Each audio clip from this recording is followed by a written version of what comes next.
Anies bangga dan pamer jis kemana-mana, bahkan jadi tempat latar untuk ibadah. Tapi Anies seperti menari-nari di atas penderitaan warga Kampung Bayam yang tergusur. Anies pilih lepas tangan dan serahkan ke PJ Heru Budi. Dan mudah-mudahan yang pekerjaan administrasi yang harus diselesaikan nanti bisa tuntas, sehingga mereka bisa semuanya akhirnya tinggal lagi di sini. Karena tinggal administrasi aja. Pada rencana mau nelpon PJ Gubernur untuk konfirmasi atau gimana gitu Pak? Ojo, cawe-cawe mah. Mereka disarankan untuk mengisi rusun Nagrek Pak? Saya nggak mau terlibat itu. Saya udah selesai tugasnya. Sekarang saya percayakan kepada Pemprov DKI. Apa yang terjadi di Kampung Bayam adalah contoh berikut tentang buruknya pemerintahan Anies. Kampung Bayam adalah sebuah daerah di Tanjung Priok, Jakarta Utara. Di bawah perintah Anies, rakyat di daerah itu digusur atau dipindahkan demi pembangunan Jakarta International Stadium.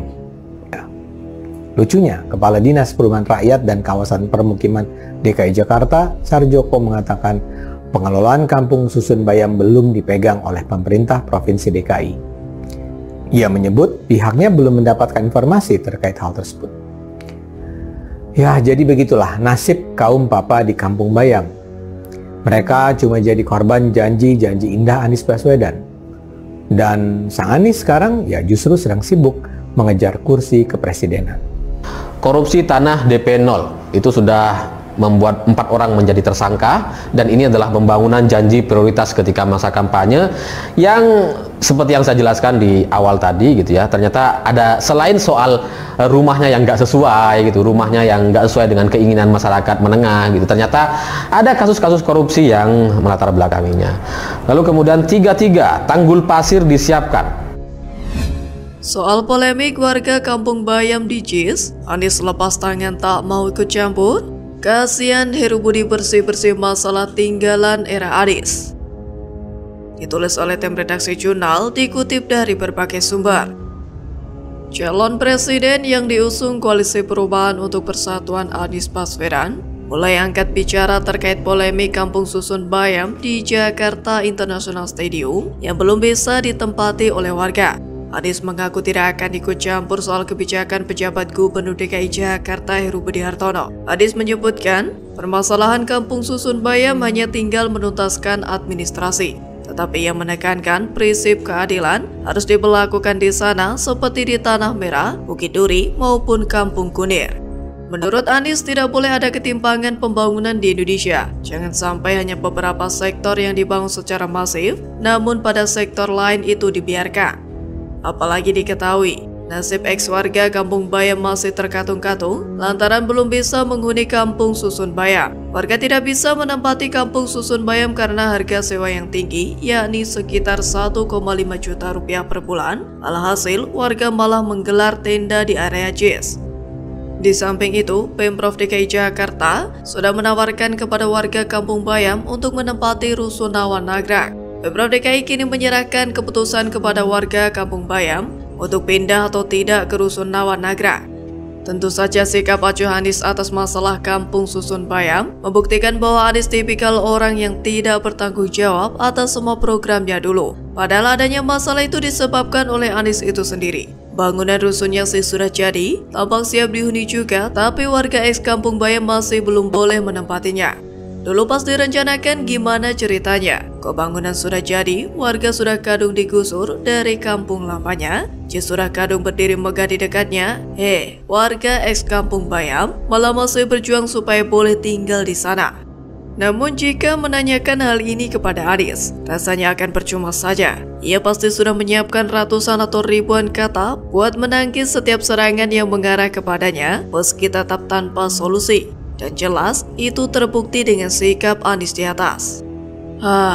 Kok jadi agak kasihan saya sama Pak Heru Budi Hartono. Beliau sekarang pasti dipusingkan dengan masalah warisan Anies berkaitan dengan rusun ini. Kita cuma bisa berharap agar masalah ini bisa segera terselesaikan, karena semakin lama tertunda, akan semakin beranalah nasib warga ex Kampung Bayam. Nasib warga menengah ke bawah sebenarnya tidak ada perubahan di era Anies. Yang beda adalah mereka terlalu banyak makan janji manis hingga sakit gula. Setidaknya mereka pernah hidup dalam mimpi mulu dan garap bahwa Anies bisa mengangkat mereka dari perangkap kemiskinan dan kesulitan. Kadang-kadang sih kasihan lihat mereka, tapi apa daya, mereka tidak pernah sadar sering ditipu menjelang tahun politik. Berpuluh-puluh tahun, mereka itu takdirnya selalu jadi alat politik. Mereka selalu dimanfaatkan untuk meraih simpati. Mereka terlalu gampang percaya jika ada orang yang mengumbar janji akan memperjuangkan nasib mereka. Ibarat sudah pernah jatuh ke lubang yang sama berulang kali sampai tak terhitung lagi, tapi masih tetap tidak sadar. Terlebih seandainya Anies jadi presiden, mungkin akan menjadi sebuah hal yang tragis. Akan ada pengibulan terbesar sepanjang sejarah. Mungkin bisa direkomendasikan dapat rekor dunia Guinness sebagai tukang janji termanis dunia, lebih manis dari 1 ton gula. Kenangan akan janji manis dari sang mantan gubernur yang dulu menjadi harapan perbaikan nasib dan kenyamanan hunian, kini masih belum ada kejelasan. Jika nanti akhirnya bisa dihuni, semoga tidak terlanjur dipakai bersarangnya hantu-hantu yang biasanya kerap menghuni bangunan yang dibiarkan kosong berbulan-bulan ya. Jadi, bagaimana menurut Anda? Menjijikkan, pengawalan Anies di Arab dan sambutan kepulangan Anies bak drama Indosiar. Settingannya gak natural. Ditulis oleh tim redaksi jurnal dikutip dari berbagai sumber.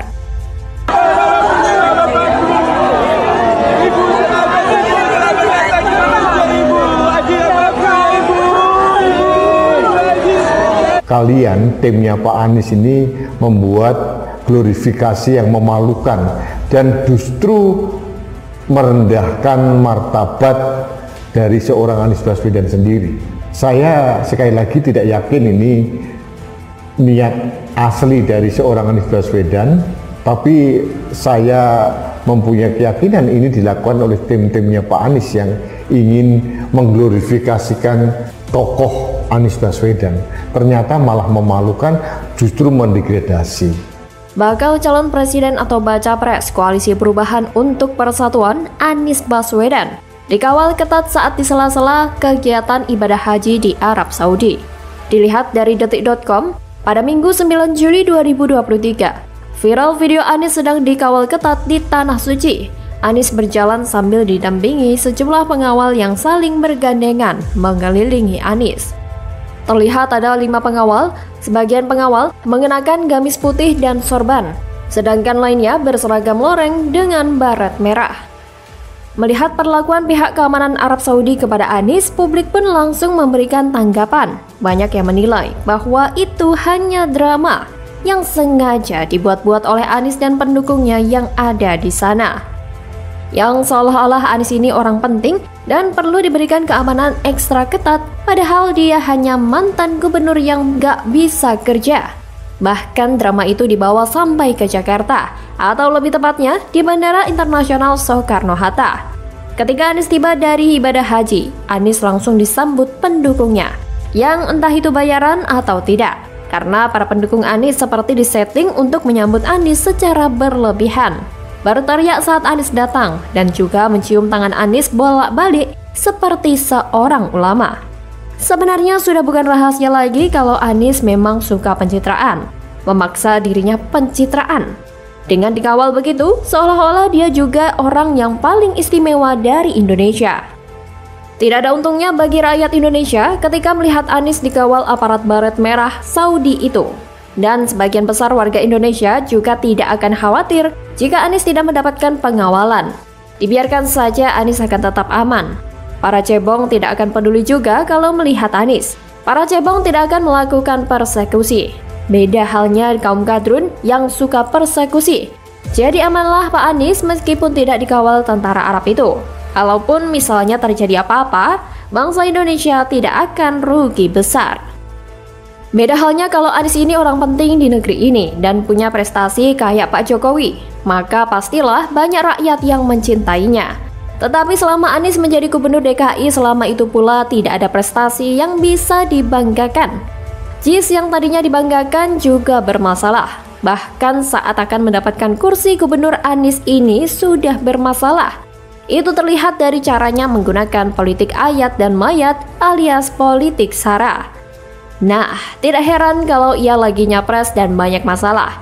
Dia itu sudah tabiatnya orang bermasalah. Sebelum jadi gubernur bikin masalah, sudah jadi gubernur bikin masalah. Nyapres juga ada masalahnya.